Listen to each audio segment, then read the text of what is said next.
Students, good morning बेटा। बेटा हमने स्टार्ट किया था कल मेटलर्जी के बारे में, means extraction of metal from its ore. How metal is extracted from its ore. तो उसे बताया था पहले क्रशिंग करेंगे और उसके बाद क्या करेंगे, कंसंट्रेशन ऑफ ओर। तो कंसंट्रेशन करने के कौन कौन से मेथड्स है वो हम पढ़ रहे थे।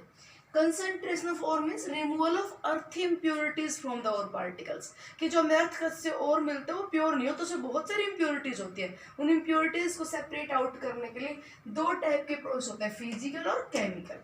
ठीक है, जिनमें से हम कल फिजिकल प्रोसेस पढ़ रहे थे, हाइड्रोलिक वॉशिंग, कि अगर लाइटर अर्थ इम्प्योरिटीज हैं तो this can be separate out by washing with a stream of water. एक तेज बॉस है, उसके ऊपर पानी डाला जाएगा तो light earth impurity go along with water and heavier और पार्टिकल रिमेन्स। हाइड्रोलिक वॉशिंग, इसे नेविगेशन या ग्रेविटेशनल सेपरेशन बोलते हैं। इलेक्ट्रोमैग्नेटिक सेपरेशन, इसमें ये बताया था कि दो व्हील्स होंगे जिनमें से एक व्हील मैग्नेटाइज्ड होगा और अपना ये और मूव करके जैसे यहाँ पे आएगा तो ये मैग्नेटिक पार्टिकल्स को व्हील की तरफ गिरेंगे और नॉन मैग्नेटिक उससे दूर गिरेंगे। तो this method is applied to concentrate such ores in which out of impurity or particles one is magnetic in nature. Next one is froth flotation. ये अपना चल रहा था froth flotation, कि that method is applied to concentrate the sulfide ore. froth flotation किसके लिए apply किया जाता है? For the concentration of sulfide ores. Surface of sulfide ore particles preferentially wetted by oil, whereas the earth impurities are wetted by water. इसलिए क्या करते हैं बेटा, वाटर और पाइन ऑयल का मिक्सचर लेते हैं, वाटर और पाइन ऑयल के मिक्सचर में डाल देंगे हम अपना ओर। तो जो और पार्टिकल्स हैं वो तो जाएंगे पाइन ऑयल की तरफ और इम्प्योरिटीज किसमें रह जाएंगे, वाटर में। ये पाइन ऑयल इसमें यहाँ से ऊपर से एयर पास करते रहेंगे, स्टीयर पास कर स्टीर करते रहेंगे, सोल्यूशन स्टीर होता रहेगा, एयर पास होता रहेगी। तो पाइन ऑयल के जो फ्रोथ्स बनेंगे वो बबल्स बेटा सरफेस पे आ जाएंगे और उन बबल्स में, उन फ्रोथ्स में इकट्ठा होके क्या आ जाएगा, सल्फाइड और उसको नेक्स्ट अनदर वेसल में क्या कर लिया जाएगा, कलेक्ट। तो सल्फाइड और concentrated by the froth flotation, right. यहाँ पे हमने लास्ट में छोड़ा था, स्पाइन ऑयल को एक कलेक्टर भी बोलते हैं because it collect the ore particles and comes at surface. The pine oil का फंक्शन पूछ रहे, what is the role of collector, collector का रोल क्या है, पाइन ऑयल का क्या रोल है, ये पूछ लिया जाए तो ये पाइन ऑयल सल्फाइड और पार्टिकल्स को अर्थ इम्प्योरिटी से सेपरेट आउट करके कहाँ पे लेगा, सरफेस पे। इसकी लैंग्वेज चेंज कर जाते हैं, ऐसे बोलते हैं कि पाइन ऑयल इंक्रीजेस द, कल भी बताई थी मैंने, पाइन ऑयल इंक्रीजेस द, क्या इंक्रीज करता है ये, नॉन वेटेबिलिटी, क्या इंक्रीज करता है, नॉन वेटेबिलिटी ऑफ और पार्टिकल्स बाय वाटर। ये और पार्टिकल की वाटर में ना वेट होने वाली कैपेसिटी को और बढ़ाता है, मतलब वाटर में बिल्कुल ले जाने देगा, अपने अंदर ले जाएगा और सरफेस पर ले आएगा। तो इसका बिल्कुल अर्थ इम्प्योरिटी से पीछा छुड़वा देगा, सीधी सी बात ये है, ठीक है। अब यहीं पे एक इंपॉर्टेंट बात है वो सुना, अगर ये बेटा तो ये फ्रोथ फ्लोटेशन ना सल्फाइड ओर्स के लिए अप्लाई किया जाता है, ठीक है। पाइन ऑयल में सल्फाइड ओर कलेक्ट होकर चला जाता है। अब यहाँ पे डिप्रेसेंट डाला जाता है कि इस डिप्रेसेंट का क्या रोल है, व्हाट इज दिस डिप्रेसेंट। बेटा कई बार अगर दो सल्फाइड ओर्स का मिक्सचर दे दिया जाए, जैसे अर्थ क्रस्ट में जिंक ब्लेंड और galena, both are found in associated form. Associated मतलब क्या है, जिंक सल्फाइड के साथ साथ गैलिना भी पाया जाता है। जिंक ब्लेंड जब लेकर वहां कुछ अमाउंट गैलिना की मिलती है। अब गैलिना क्या होता है बताओ मुझे, गैलिना क्या होता है बताइए, लेड सल्फाइड। तो अगर अपने पास जिंक सल्फाइड, लेड सल्फाइड इन दोनों का मिक्सचर है and along with earth impurity, how you can separate out these two from each other. अब ये भी सल्फाइड हो रहा है, ये भी सल्फाइड हो रहा है। अगर हम फ्रोथ फ्लोटेशन करेंगे, अगर बेटा इसका फ्रोथ फ्लोटेशन करोगे तो pine oil preferentially adsorb the sulphide और पार्टिकल्स इन इट। तो जिंक ब्लेंड भी इसमें जाएगा और इसमें गैलिना भी चला जाएगा और जो फ्रोथ बन के सरफेस में आएंगे तो इन फ्रोथ्स में लेड सल्फाइड और जिंक सल्फाइड दोनों चले गए। तो अपने पास ये दोनों तो एक दूसरे से सेपरेट नहीं हो पाए। मीन्स ये कह रही हूँ अगर दो सल्फाइड ओर्स का मिक्सचर आ जाए तो उनको कैसे सेपरेट आउट करें। अब ये अर्थ इम्प्योरिटी से तो फ्री हो गया, अपने पास जो फ्रोथ्स आएंगे नेक्स्ट कंटेनर में जो लोगे उसमें सल्फाइड होगा, लेड सल्फाइड और जिंक सल्फाइड। अब इन दोनों को आपस में कैसे सेपरेट आउट करें, इसके लिए कोई प्रोसीजर है तो बताइए, इसके लिए भी है। अगर आपके पास लेड सल्फाइड और जिंक सल्फाइड का मिक्सचर आ जाए, पूछ लिया जाता है which chemical reagent is used to separate out lead sulphide and zinc sulphide from each other during flotation. तो बेटा क्या करते हैं, ये पाइन ऑयल और वाटर का जो मिक्सर लेते हैं ना, इसमें साथ में लेड सल्फाइड और जिंक सल्फाइड का जो और डालोगे, साथ साथ इसमें क्या डाल देंगे, थोड़ा सा सोडियम साइनाइड। क्या डाल देंगे, सोडियम साइनाइड। दिस है sodium cyanide acts as D%। क्या मतलब है D% का, क्या रोल है इसका, पूछ ले जाता है 12th वालों बोर्ड में क्वेश्चन आ जाता है, what is the role of sodium cyanide in flotation. ठीक, तो what is the role of sodium cyanide, क्या रोल है सोडियम साइनाइड का। तो बेटा सोडियम साइनाइड का क्या काम है, ये सोडियम साइनाइड अपने साथ जिंक सल्फाइड और को कंबाइन कर लेगा, not have the capability to combine with lead sulphide. ये जिंक ब्लेंड के साथ रिएक्ट कर जाएगा, this react with zinc blende and form the complex sodium tetracyanozincate. ये कॉम्प्लेक्स बन जाएगा sodium tetracyanozincate, living behind sodium sulphide, ये पीछे रह जाएगा सोडियम सल्फाइड। देखो अपने पास लेड सल्फाइड और जिंक सल्फाइड दोनों थे, दोनों में हम कहते हैं सल्फाइड और में कोवलेंट करेक्ट होता है, तो सल्फाइड और कहाँ पे चला गया, पाइनोल में चला गया। अगर आप चाहते हो लेड सल्फाइड जाए जिंक सल्फाइड ना जाए, दोनों में से एक जाए, तो क्या कर दिया मैंने, क्या डाल दिया इसमें, सोडियम साइनाइड। इस सोडियम साइनाइड ने जिंक ब्लेंड को अपने साथ कंबाइन करके और बेटा ये कॉम्प्लेक्स बना ली है। इधर देखो इस कॉम्प्लेक्स में, अब बताओ क्या जिंक सल्फाइड फॉर्म में, ये कॉम्प्लेक्स तो आयनिक सोडियम कट ये कॉम्प्लेक्स है, यहाँ पे सल्फाइड पार्ट नहीं है। अब ये पाइन ऑयल में डिसोल्व नहीं होगा, अब ये पाइन ऑयल में मिक्स नहीं होगा, अब ये पाइन ऑयल में नहीं जाएगा क्योंकि सल्फाइड तो रहा ही नहीं। फिर आपके दिमाग में ये आना चाहिए कि मैडम ठीक है आपने जिंक सल्फाइड का पीछे तो छुड़वा दिया, पर एक ये नया क्रिएट हो गया सोडियम सल्फाइड। तो फिर लेड सल्फाइड जब पाइन ऑयल में डिसोल्व होते जाएगा तो पीछे पीछे ये सोडियम सल्फाइड चला जाएगा, तो अपने पास फ्रोथ आएंगे लेड सल्फाइड और सोडियम सल्फाइड दोनों के आएंगे, नहीं आएंगे। पता है क्यों नहीं आएंगे बेटा, sodium is predominant ionic nature. अब याद करो कोवलेंट इलेक्ट्रॉन में आता है जहां पे पॉजिटिव आयन की साइज बहुत स्मॉल हो, पॉजिटिव चार्ज डेंसिटी बहुत हाई हो, या फिर सूडो इनर्ट कॉन्फ़िगरेशन हो। जैसे जिंक +2 का तो सूडो इनर्ट कॉन्फ़िगरेशन है, सोडियम का नहीं है। मतलब सोडियम आयन का एक कंपाउंड मेनली कैसे है, आयोनिक, और ionic compound more soluble in water. तो बेटा ये सोडियम सल्फाइड तो नीचे वाटर में ही रह जाएगा।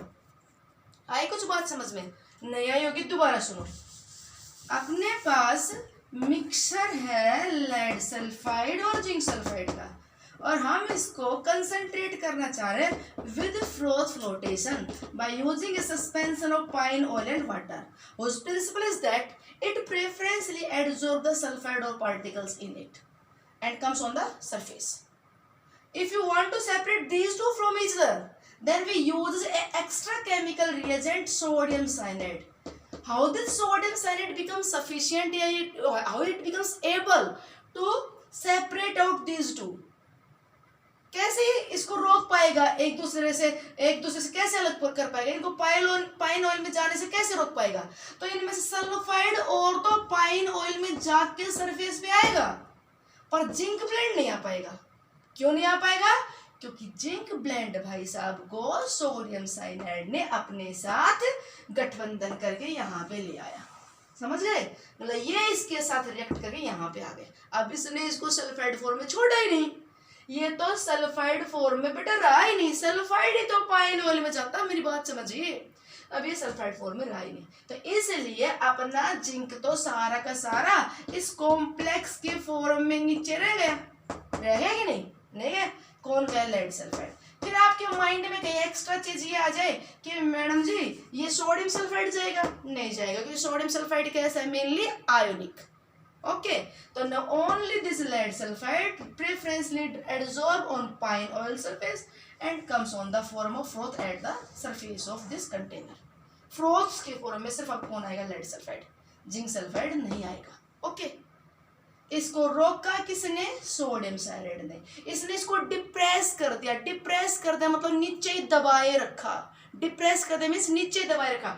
D% is a such type of chemical reagent, एक ऐसा केमिकल रिएजेंट जो दो सल्फाइड ओर में से एक सल्फाइड ओर को डिप्रेस्ड रखे, नीचे दबाए रखे, उसे फ्रोथ बन के सरफेस पे आने से रोक के, वो होता है D%। ओके ठीक है, तो ये फ्रोथ फ्लोटेशन के बारे में नाउ कंप्लीट। ये बेटा फिजिकल मेथड थे to concentrate the ore. Now chemical method to concentrate the ore. बेटा chemical method to concentrate the ore is only we discuss leaching. Leaching is a chemical method to concentrate the ore. Leaching में क्या करते हैं, leaching का principle क्या है, select a chemical reagent of such type, एक ऐसा केमिकल रिएजेंट सिलेक्ट कीजिए which selectively dissolve only the ore particles in it, not allow the earth impurities. Leaching का प्रिंसिपल क्या है, एक ऐसा केमिकल रिएजेंट लेंगे हम ओर को कंसंट्रेट करने के लिए, जो सिर्फ केमिकल जो रिएजेंट है वो अपने अंदर और पार्टिकल्स को ही डिसॉल्व करेगा, और पार्टिकल्स उस केमिकल रिएजेंट में डिसॉल्व होंगे, अर्थ इम्प्योरिटीज डिसॉल्व नहीं होंगी। What is the principle of leaching? Select a chemical reagent of such type which selectively dissolve only the ore particles in it but not allow impurity. समझे आप बात को, example से clear होगा। For example concentration of silver and gold through leaching. बेटा silver और gold की concentration through leaching करते हैं। सिल्वर अर्थ क्रस्ट में सिल्वर नेटिव स्टेट में मिलता है और सिल्वर सिल्वर सल्फाइड फॉर्म मिलता है। Silver found in the earth crust in the form of silver and also in the form of argentite. नाम याद है, नाम याद रखा करो, नहीं देख लो मैं घुसा जाएगा, बात जानो तो बेटा ना पढ़ा करो भाई। अर्जेंटाइट सिल्वर सल्फाइड, तो सिल्वर नेटिव स्टेट में हो चाहे सिल्वर कंबाइंड स्टेट में हो। सिल्वर नेटिव स्टेट में फ्री स्टेट में तो ये नहीं बेटा प्योर मिलेगा आपको अर्थ क्रस्ट में सिल्वर, उसके चारों तरफ बहुत सारी अर्थ इम्प्योरिटीज होती है तो वो इसके साथ जुड़ी हुई रहती हैं, तो हमें इसकी रिफाइनिंग तो करनी पड़ेगी, मींस अर्थ इम्प्योरिटीज से तो इसको फ्री करना पड़ेगा। तो अर्थ इम्प्योरिटी से फ्री करने के लिए लीचिंग करते हैं। क्या करते हैं, dissolving the given ore in a suitable chemical reagent and we use the chemical reagent aqueous solution of sodium cyanide. क्या यूज करते हैं बेटा, aqueous solution of sodium cyanide, इसमें साथ में ऑक्सीजन गैस पास करते हैं। सिल्वर चाहे नेटिव स्टेट में हो, dissolving the chemical reagent in a dissolving the chemical reagent sorry dissolving the given impure ore in a suitable chemical reagent aqueous solution, साथ में ऑटो पास करेंगे। ठीक है, रिएक्शन एक बार बैलेंस लिखने के लिए मैं यहाँ पे लिख देती हूँ, ये बैलेंस हो जाएगी। अब क्या काम बेटे, सोडियम साइनाइड है ना, this sodium cyanide form the complex with silver ion. ये सोडियम साइनाइड ये साइनाइड एंड सिल्वर के साथ कॉम्प्लेक्स बनाती है। तो ये जो सिल्वर पार्टिकल्स हैं, यहाँ पे जो सिल्वर पार्टिकल्स हैं वो सिल्वर सिल्वर सोडियम साइनाइड में डिसॉल्व हो जाएगा, कॉम्प्लेक्स बन जाएगा sodium dicyano argentate. Silver silver sodium cyanide के साथ कंबाइन होकर चला गया, लिविंग बिहाइंड अर्थ इम्प्योरिटी। जो भी बेटा अर्थ इम्प्योरिटीज थी ना वो रह जाएंगे नीचे एक सॉल्यूशन में। नई बात समझ में, सोडियम साइनाइड का सॉल्यूशन है उसमें डाल दिया impure silver, silver silver sodium cyanide के साथ कंबाइन होकर कॉम्प्लेक्स बना लेगा, इम्प्योरिटीज है वो इसके साथ कंबाइन नहीं होंगी। इस रिएजेंट को बोलते हैं लीचिंग एजेंट। क्या बोलते हैं इसे, इस केमिकल को बोलेंगे यहाँ पे लीचिंग एजेंट। पूछ लेता है what is the function of sodium cyanide in the extraction of silver. Silver का एक्सट्रैक्शन करते टाइम सोडियम साइनाइड का क्या रोल है, तो it acts as a leaching agent. और यही sodium cyanide what is the function of it in froth flotation. Froth flotation में zinc sulphide को अपने साथ कंबाइन करके और उसे फ्रोथ बनने से रोक रहा था। तो इसका फ्रोथ फ्लोटेशन में क्या काम है, जब कहोगे तो ये पूछे जब बताओगे react as D%। Froth flotation में तो किसका काम करता है, D% का। ठीक है, और यहाँ पे किसका काम कर रहा है बेटा, ये सिल्वर को अपने अंदर डिसॉल्व कर रहा है, इम्प्योरिटी को अलाउ नहीं कर रहा है। जैसे ये सिल्वर सल्फाइड है ना, तो भी ये इसमें डिसॉल्व होकर आ जाएगा, not allow the impurity. Impurity नहीं, इम्प्योरिटी सल्फर है ना, ये सोडियम सल्फाइड के फॉर्म में रह जाएगा। है कोई बात छोटी बात समझ में। अगर गोल्ड तो गोल्ड के लिए भी सेम रिएक्शन, तो ये होगा और डिसॉल्व इन केमिकल रिएजेंट, ठीक, go into the formation of suitable complex, living behind earth impurity. ऐसे ही अगर हमें पूरा पढ़ना हो कि how can you extract out gold, same है सिल्वर गोल्ड का, how can you extract out gold, तो बेटा क्या करेंगे, गोल्ड का पूरा एक्सट्रैक्शन बता रही हूँ, पूरा कंप्लीट एक्सट्रैक्शन। तो ये इम्प्योर गोल्ड है, तो इम्प्योर गोल्ड का पहले क्या जाएगा, crushing, broken down to smaller pieces. फिर क्या करेंगे, concentration. Concentration means removal of earth impurity, उसके लिए लीचिंग एजेंट ले लिया पोटेशियम साइनाइड सॉल्यूशन, ठीक है।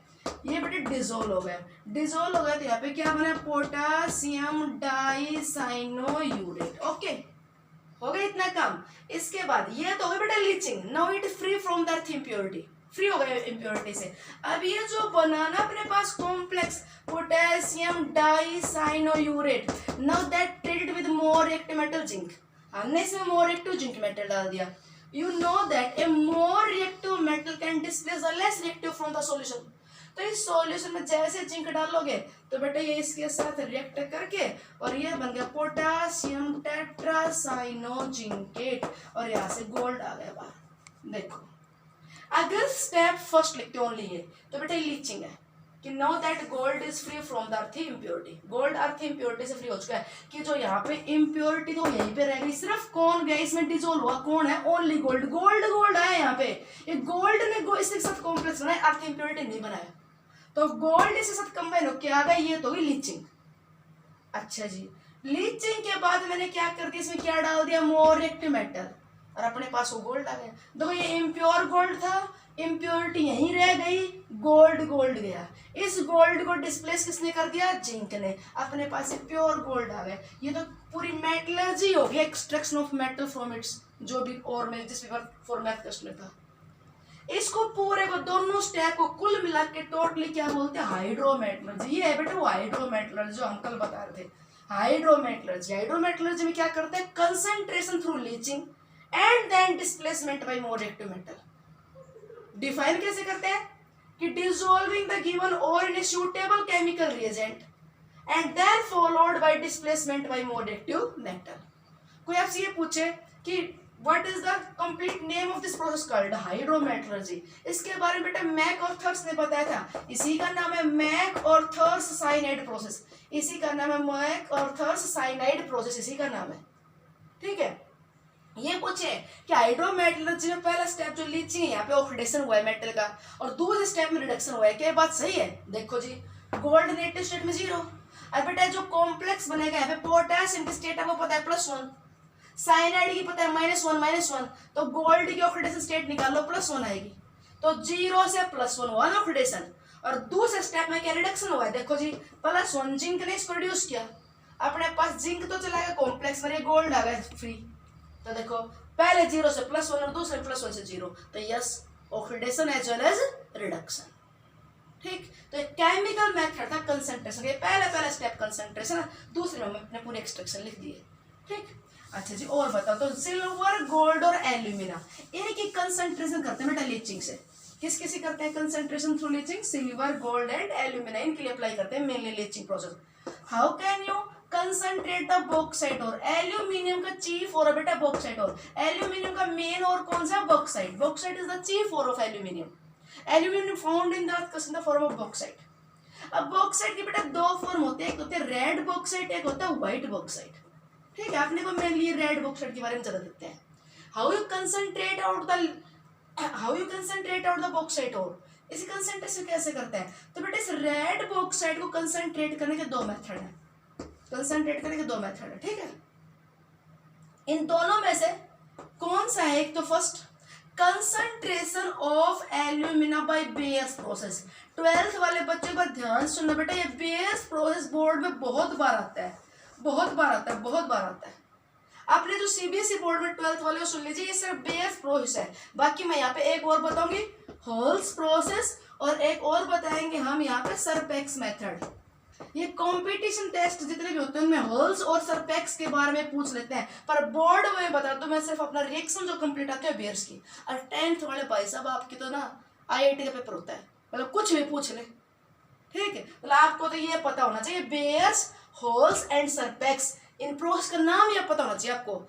ये पूछ लेते हैं name the process which not applied to concentrate the bauxite ore, कौन सा बॉक्साइट और वो कंसंट्रेट करने के लिए अप्लाई नहीं किया जाता, कौन सा प्रोसेस, उन्होंने आपको देते हैं Bayer's process, Hall's process, Serpeck's process और एक दो हूपर्स प्रोसेस। तो बॉक्साइट और वो कंसंट्रेट करने के लिए 3 अप्लाई होते हैं, चौथा बोल दे वो नहीं होगा, हूपर्स नहीं होगा, याद करना, ठीक है, बात याद रखना।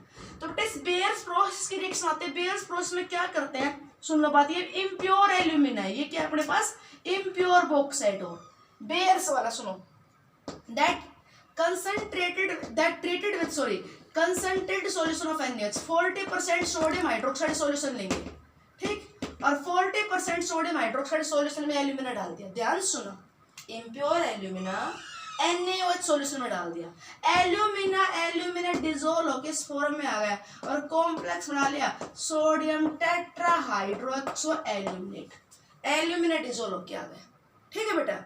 अब इसमें क्या करेंगे, CO2 गैस पास करेंगे, CO2 गैस पास करने पे एल्यूमिना प्रिसिपिटेट आउट हो जाएगा और बेटा इन साइड में रह जाएगा सोडियम बाइकार्बोनेट। ये जो यहाँ पे एल्यूमिना प्रिसिपिटेट आउट होगा, इन प्रिसिपिटेट्स को सेपरेट करके अलग से इन प्रिसिपिटेट को निकाल लेंगे और इनको अलग से हीट करेंगे, हीट करते वाटर निकल जाएगा, अपने पास क्या आ जाएगा एल्यूमिना।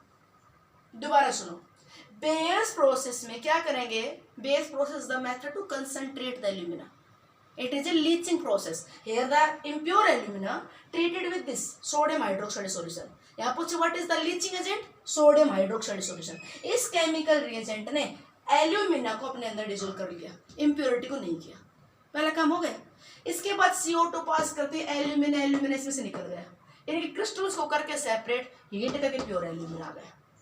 अब ये तीन मेथड बता रही हूँ कंसंट्रेट करने के, लीचिंग के तीन बता रही हूँ बॉक्साइट के लिए, बेयर्स, होल्स, सरपेक्स। तो इनमें फर्क किस चीज का है बेटा, बेयर्स प्रोसेस में leaching agent sodium hydroxide solution है, और ये 12th वाले रिएक्शन आपको पक्की याद करनी है, 10th वालों को रिएक्शन याद करने की जरूरत नहीं है, 10th वालों को सिर्फ ये पता होना चाहिए लीचिंग एजेंट कौन है, यहाँ पे सोडियम हाइड्रोक्साइड, और 12th वाले बच्चों रिएक्शन याद होनी चाहिए आपको, ये रिएक्शन याद करने पड़ेंगे, आते हैं पेपर में ये। अच्छा जी, बेयर्स के अलावा अगर हॉल्स की बात करें ना तो एक चीज का फर्क है बेटा, यहाँ पे लीचिंग एजेंट यूज कर लिया होल्स ने सोडियम कार्बोनेट सॉल्यूशन, बस ये फर्क है। सोडियम कार्बोनेट के साथ रिएक्ट करके ये बना देगा सोडियम मेटाल्यूमिनेट, क्या बना देगा NaAlO2, और फिर बेटा CO2 पास करके सेपरेट आउट कर लेंगे एल्यूमिना को। क्या फर्क हुआ है कि होल्स प्रोसेस में लीचिंग एजेंट सोडियम कार्बोनेट, और बेयर्स की बात करें तो NaOH, ठीक। तीसरी सरपेक्स मेथड, सरपेक्स मेथड में क्या करते बेटा, ये जो इम्प्योर ये व्हाइट बॉक्साइट के लिए अप्लाई होता है, वो दोनों बेयर्स, होल्स रेड के लिए, व्हाइट बॉक्साइट है एल्यूमिना, इस व्हाइट बॉक्साइट में पास करते हैं बेटा कार्बन और नाइट्रोजन का इलेक्ट्रिक करंट, क्या पास करते हैं कार्बन और नाइट्रोजन इलेक्ट्रिक करंट, रिएक्ट करके कार्बन इसको रिड्यूस करके एल्यूमिनियम बनेगा, एल्यूमिनियम नाइट्रोजन के साथ कंबाइन होकर बेटा यहाँ पे एल्यूमिनियम नाइट्रेट बन जाएगा, ये निकल जाए क्या बन गया एल्यूमिनियम नाइट्रेट। इस एल्यूमिनियम नाइट्रेट को सेपरेट आउट करके या CO तो निकल जाएगा, वेपराइज हो जाएगा, ठीक है, इसके तो गैस फॉर्म में निकल जाएगा। तो ये एल्यूमिनियम नाइट्रेट का हाइड्रोलाइसिस करते ही अपने को मिल जाएंगे एल्यूमिनियम हाइड्रोक्साइड के व्हाइट प्रिसिपिटेट, अमोनिया यहाँ से साथ साथ निकल जाएगा, हाइड्रोलाइसिस याद है 10th क्लास, पॉजिटिव के पास OH आ गया, नेगेटिव के साथ H चला गया, तो ये निकल गया H के साथ अमोनिया, इसके OH लग के ये बन गया। इसे क्रिस्टल्स को सेपरेट आउट करके और फिर से अगर आप हीट करोगे तो अपने पास प्योर एल्यूमिना आ गया। मतलब जो ये इम्प्योर था ना, इसमें इम्प्योरिटी नहीं रह गई, सिर्फ Al2O3 कंबाइन हो क्या एल्यूमिनियम नाइट्रेट में कन्वर्ट हुआ, Al2O3 कंबाइन हुआ इसके साथ, तो यहाँ पे अपने पास एल्यूमिनियम नाइट्रेट आ गया प्योर, यहाँ से अपने पास एल्यूमिनियम हाइड्रोक्साइड आ गया प्योर, ये आ गया। इम्प्योरिटी कार्बन नाइट्रोजन के साथ रिएक्ट नहीं की, ये सरपेक्स मेथड है। आए छोटी सी बात, concentrate the ore by chemical process, एक है लीचिंग, उसमें एक ऐसा केमिकल लिया जाएगा जिसमें और डिजोल्व इम्प्योरिटी डिजोल्व ना हो। ओके, नेक्स्ट वीडियो में आके